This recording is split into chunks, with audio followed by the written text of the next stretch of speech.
Now we turn to Congresswoman Ocasio-Cortez, who just proudly announced that capitalism just is not a redeemable system for us.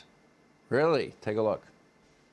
To me, capitalism at its core, what we're talking about when we talk about that is the absolute pursuit of profit at all human, environmental, and social cost. That is what we're really discussing. And to me, that is not a redeemable system for us to be able to participate in for the prosperity and peace for the vast majority of people. Here with reaction, Senator Marco Rubio, who, by the way, just introduced legislation that would ban the use of arrest papers as identification for illegal immigrants at airports. The fact that you have to bring that as legislation is a little mind-numbing. There's a very large, and we were down in Miami together, and we did this town hall. There's a very large Cuban-American community, vibrant community in Miami.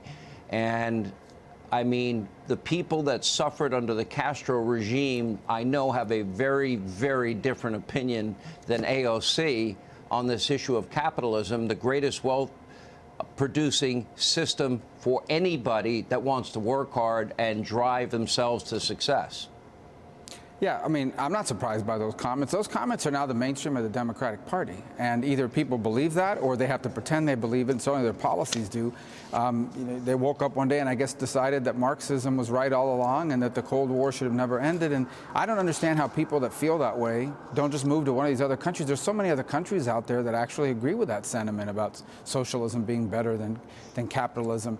In the real world, the world I come from, the neighborhood that I grew up in, the people I've grown up around, my family, capitalism is not these big corporations. Capitalism is the small business owner. It's the person that started it out of the basement of their home or their garage and now owns a small business and employs 4 people. That's not possible in any other system but the capitalist free enterprise system. That's the only system in the world where that's ever been possible, where someone can come here legally from another country and in a short period of time be the owner of a business and control their own economic destiny, provide for their families and jobs for others like them. So, look, I think that's a great debate to have. We should have it. It's important to reinvigorate in every generation the belief in capitalism, but this sort of rejection of it and this embrace of socialism by the Congresswoman you just said, I mean, that's now the mainstream of the Democratic Party. So she wants this Green New Deal, which would basically be, cradle to grave, womb to the tomb, redistribution of wealth. My question is, I have a hard time understanding where this belief that government can be successful. Now, the same government that bankrupted Social Security and Medicare, they're both headed for insolvency. There was no lockbox. They raided the lockbox and squandered the money. The same people that destroyed our school system in many towns and cities across the country, the same people that promised keep your doctor, keep your care, and save money. Well, millions lost their doctors, millions lost their care, and we're all paying about 200+% more. The same people that can't keep law and order, why would we trust them with any other aspect of our daily lives? Because socialism is not about economics. It's a big mistake that we make. Socialism has nothing to do, it's about power. It's about the ability to control people. If you control where people work, if you control how much they make, if you control who owns what, then you can control what they say, you can control who they hire, you can control what they can sell, what they can do, what hours they can open. It's about power, it's about control. That's what socialism has always been about. Socialism ultimately is not possible. The socialism she's talking about and they talk about is really not possible without a government that actually controls every aspect of your life.